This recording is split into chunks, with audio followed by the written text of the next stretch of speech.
माँ आनंद शीला, वो आजकल स्विट्ज़रलैंड में रहती है और वाइल्ड वाइल्ड कंट्री जो नेटफ्लिक्स की डॉक्यूमेंट्री आई थी उससे पॉपुलर हुए थे, जो ओशो पे थी।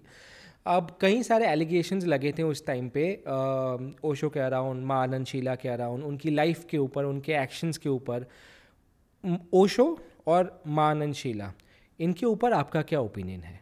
देखिए, बाय द वे, जैसे कि हमने बात करी है, अभी मैं इधर से 2 दिन बाद नेपाल ही जा रहा हूँ, ओशो के आश्रम में जा रहा हूँ। Not that I am a big follower of anybody, but मेरे को कोई प्रेम से बुलाता है तो मैं बिल्कुल जाता हूँ टू एक्सपीरियंस। मेरा मानना है कि सुनी सुनी बातों पे नहीं, मैं जब तक एक्सपीरियंस नहीं करता हूँ मैं उस चीज़ को शेयर नहीं करता हूँ। इसलिए काफ़ी लोगों को जब वो भड़क जाते हैं, उनको ये समझ में नहीं आता कि ये मैं चीज़ एक्सपीरियंस या मिल के आया हूँ, देख के आया हूँ। तो टॉकिंग अबाउट ओशो, तो ओशो अपनी पीढ़ी में बहुत आगे थे।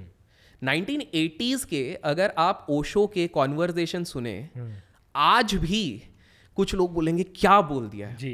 एग्जाम्पल के तौर पे उनकी जो एक बहुत कंट्रोवर्शियल किताब निकली थी, संभोग से करके एक किताब है, let people know the entire name.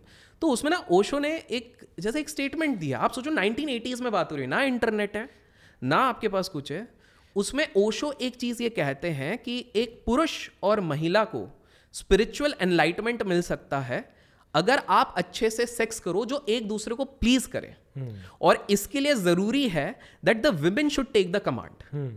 ये स्टेटमेंट अभी शायद हमको नॉर्मल लग रही है, बट उन्होंने जिस डेप्थ में उस चीज को समझाया है, वहां पे पूरा प्रोसेस समझाना इटसेल्फ, मतलब आज के समय में काफी सारे लोग भड़क जाते हैं। तो देखिए, प्रॉब्लम जो मेरे को यहाँ पर एक दिखती है कि सबसे पहले माँ शीला जो आपने नाम लिया, superb in terms of administration and marketing. For example, एक उदाहरण के तौर पे मैं बताता हूँ, ये खुद मुझे एक ओशो के ही स्वामी जी ने मेरे को ये चीज़ बताई है, जो ओशो के साथ रुके हैं, 30-40 साल थे, 30 साल थे उनके साथ। तो उन्होंने मुझे एक बड़ी इंटरेस्टिंग चीज़ माँ शीला के बारे में बताई कि माँ शीला वॉज इनटू एडमिनिस्ट्रेशन। बहुत कम लोगों को पता है कि सबसे करीब थी वो ओशो के, स्टिल वो मेडिटेटर नहीं थी। माँ शीला जो ओशो के सबसे करीब थी, वो खुद मेडिटेशन नहीं करती थी। अच्छा।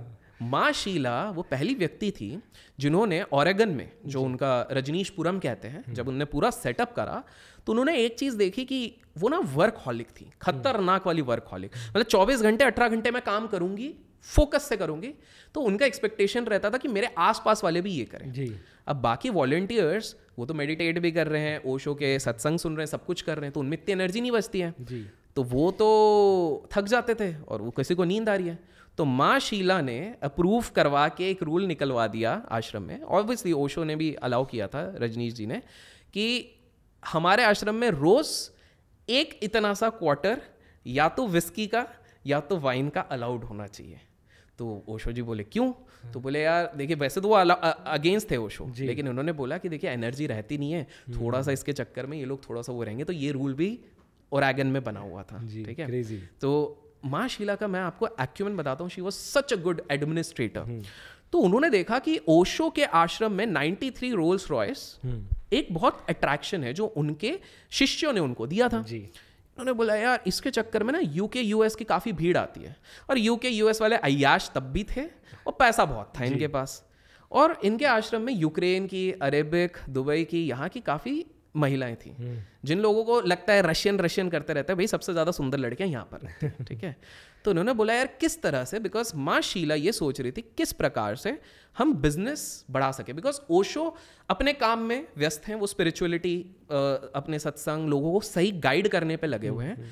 तो माँ शीला के हाथ में ये था कि भाई आश्रम में कैश फ्लो भी तो आना चाहिए जी। तो उन्होंने क्या बोला कि भाई ये जो रेनबो जैसे हमारे रोल्स रॉयस दिख रहे हैं, इसके पीछे ना एक बार खोल देते हैं। तो टेक्निकली आश्रम के अंदर नहीं है, ये पार्किंग के भी बाहर है। ठीक है, तो बार के चक्कर में यूएस यूके में तो कब से प्रचलन है, आओ पियो, और बार में जो वॉलंटियर्स थी यूक्रेन की और ये सब सर्व करने लग गई। अच्छा, अब ओशो के आश्रम में एक बढ़िया चीज़ है, वहाँ पर आप हाथ नहीं मिलाते हो, आप नमस्ते नहीं करते हो, आप गले मिलते हो। तो यूके यूएस वाले और जो बाकी जगह से आ रहे थे, लेट्स से सोवियत से जो आ रहे थे, उनके लिए तो बहुत बढ़िया था कि यार यूक्रेनियन लड़की को झप्पी देने मिल जाएगी, और ये इतनी सुंदर सुंदर लड़कियां, दुबई की, अरब कंट्रीज की लड़कियां आ रही हैं, इनसे झप्पी पाने मिल जाएगा और प्लस दारू पीने मिल जाएगा। तो दारू से पहले बिजनेस बढ़ने लग गया, because alcohol is a very good business in terms of revenue. इसलिए तो हमारे देश में एकमात्र बिजनेस है जिसपे ये लोग अभी तक बहुत बड़ा जीएसटी लिवाई करते नहीं है, जो है दारू का बिजनेस। ठीक है, तो ये चीज़ हो गई। फिर माँ शीला ने सोचा और बिजनेस कैसा बढ़ाया जाए, तो बार के पीछे कसीनो खोल दिया। क्यों? क्योंकि कसिनो में 90% टाइम्स कसिनो जीतता है और 10% ये हारते हैं, हम जीतते हैं। तो इस चक्कर में एक major chunk of revenue for good causes probably आने लग गया वहां पर। लेकिन पता है ओशो का ओरेगन वाला पूरा स्टिंट बहुत ज़्यादा विवादित 2-3 कारणों से रहा। पहला कारण ये था कि एक बायो टेरर का एलिगेशन माँ शीला पे लगा कि 732 या 737 लोगों को फूड पॉइजनिंग हो गई, अटेम्प्ट टू मर्डर टाइप लगाना शुरू कर दिया था यूएस के कोर्ट्स में, पॉइजनिंग ऑफ द क्राउड।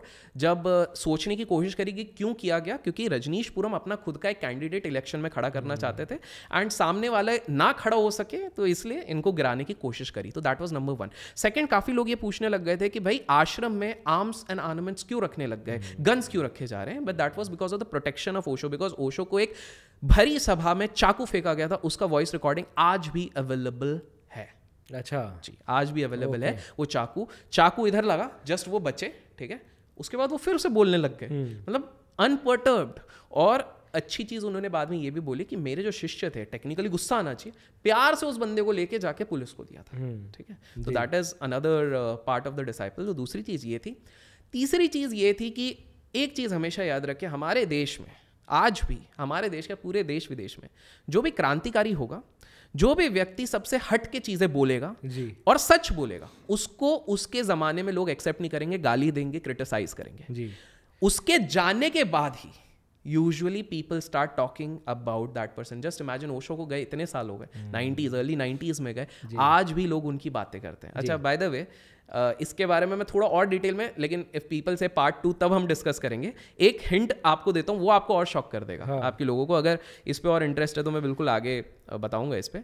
तो आपको पता है ओशो का आश्रम जैसे अभी पुणे में भी है, बिल्कुल, उसका पैसा इंडिया में रहता ही नहीं है, वो यूएस वालों को जाता है। ऐसे कैसे? अमेरिका जाता है।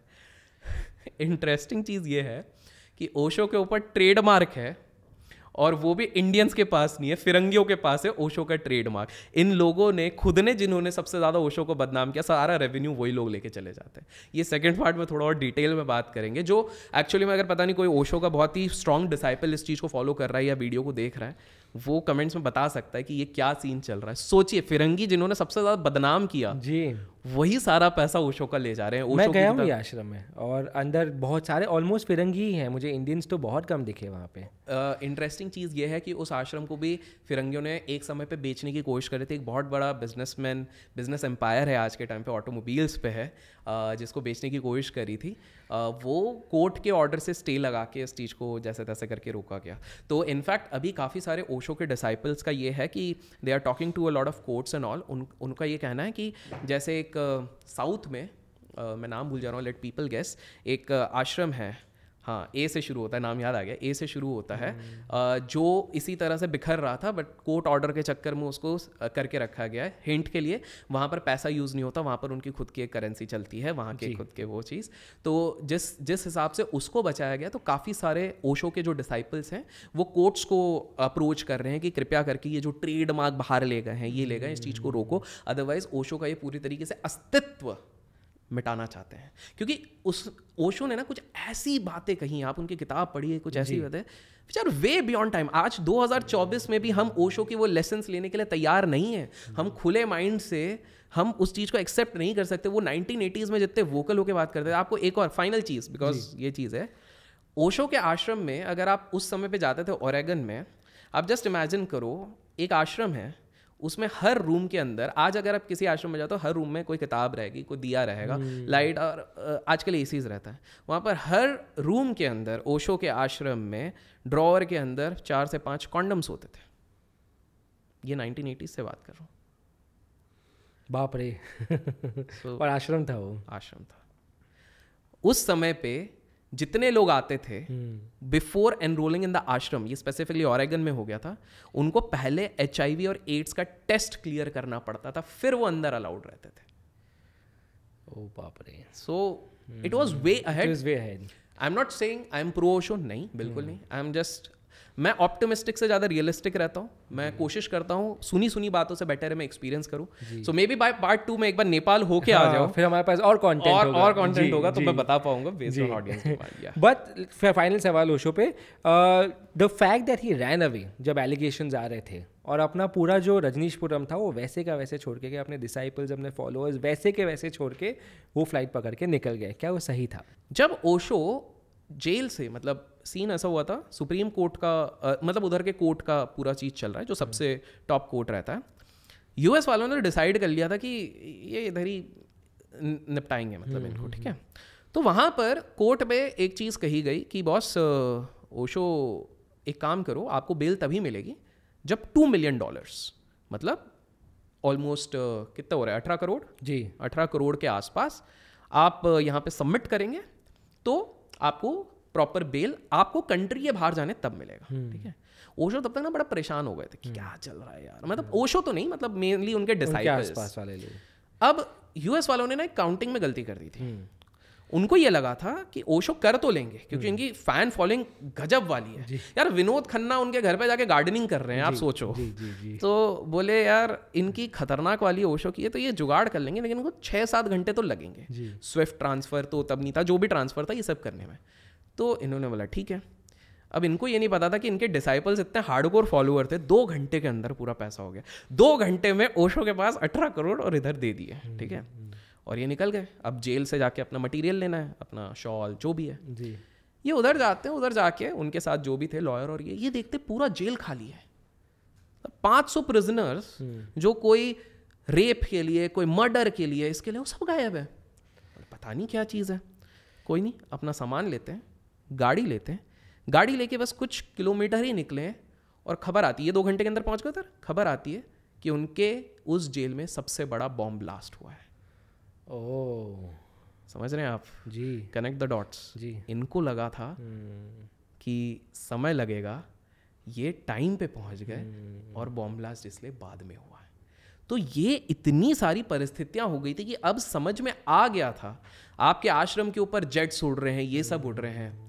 तो कहीं ना कहीं उनके डिसाइपल्स को ये लग गया था कि अब ये लोग इन्हें जीने नहीं देंगे क्योंकि इस लेवल तक चले गए.